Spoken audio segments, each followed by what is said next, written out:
Is NFT harmful to the environment? On August 7, 2015, Terran Elias minted what's now widely believed to be the first non-fungible token on the Ethereum blockchain. According to a post on Reddit, it appears that Elias built the project to allow users to stake their claim on the blockchain. Since then, the NFT-fueled craze has taken the internet by storm, and NFT has grown from an obscure personal project to a $35 million market in 2018, according to Statista. Fast forward 2 years later, NFT grew from under $1 million in 22 to surpass $4 billion in 2021. The NFT market cap is now forecast to reach over $8 billion for 2025, according to investment bank Jefferies. The popularity of NFTs continues to rise as the line between the digital and physical worlds begins to blur. As Jefferies said in an analyst note, NFTs now allow brands to expand their reach into digitally enabled experiential tie-ins. For those of you who are new to the NFT world, NFT is a type of cryptographic token that lives on a blockchain network. The token is a representation of a unique digital asset. This asset can either be entirely digital assets or tokenized versions of real-world assets. Because NFTs are not interchangeable with each other, they may function as proof of authenticity and ownership within the digital realm, for example as proof of the authenticity of rare art. However, with all the hype surrounding NFT,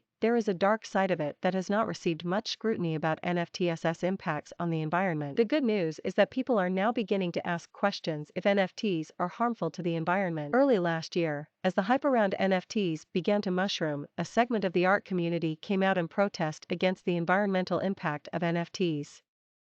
One prominent artist, Joni LaMercier, announced he was pulling a planned NFT drop on Nifty Gateway due to the insane and unnecessary waste involved. Despite the campaign, the NFT market has continued to thrive. But the grim reality is that the underlying problem hasn't gone away. There's still a significant amount of activity taking place on Ethereum as a base layer, and according to Digiconomist, Ethereum's energy consumption increased nearly 7-fold in 2021. Ethereum now has a carbon footprint the size of Sweden, with the average Ethereum transaction consuming the same energy as the average US household needs for over 8 days. So, are NFTs bad for the environment? To really answer the question, we first have to understand how NFTs are created, how blockchain and Ethereum works, and how NFTs are minted. The vast majority of NFT tokens were built using one of two Ethereum token standards. The creation and issuance of NFTs are also governed by various standard frameworks. The most prominent one is ERC 721, a standard for the issuance and trading of non-fungible assets on the Ethereum blockchain. First, Bitcoin, Ethereum, and other major cryptocurrencies use a consensus algorithm known as proof of work to secure their blockchain network. The POW requires a miner to solve a complicated algorithm to verify transactions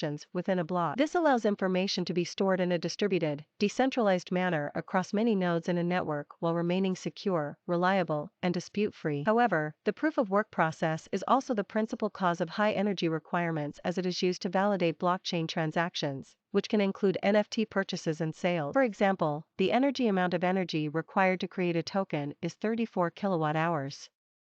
That's equivalent to the same amount of energy used by an EU resident for about 1 month or a laptop's energy consumption over the course of 1.5 years. In December 22, computational artist and engineer Memo Akten launched a website called CryptoArt.WTF that calculates the energy usage and CO2 emissions of any NFT on SuperRare, Nifty Gateway, or any given URL with an ETH address. Based on the data collected, Akten found that the average NFT transaction had a bloated footprint of 76 kilowatt-hours, and taking all of the transactions related to a single NFT into account, the average NFT had a footprint of around 34 kilowatt-hours. This new revelation has caused digital art creator 1000 to abandon his first digital art video after he found out how harmful NFTs are to the environment. As Akten also explained, a single NFT can involve many transactions. These include minting, bidding, canceling, sales, and transfer of ownership. If we were to break down the footprint by transaction type, we get the following. Minting, 142 kilowatt-hours, 83 KgCO2 bids, 41 kilowatt-hours, 24 KgCO2 cancel bid, 12 kilowatt-hours, 7 KgCO2 sale, 87 kilowatt-hours, 51 KgCO2 transfer of ownership, 52 kilowatt-hours, 3 KgCO2. This generally pushes the footprint of a single NFT into hundreds of kilowatt-hour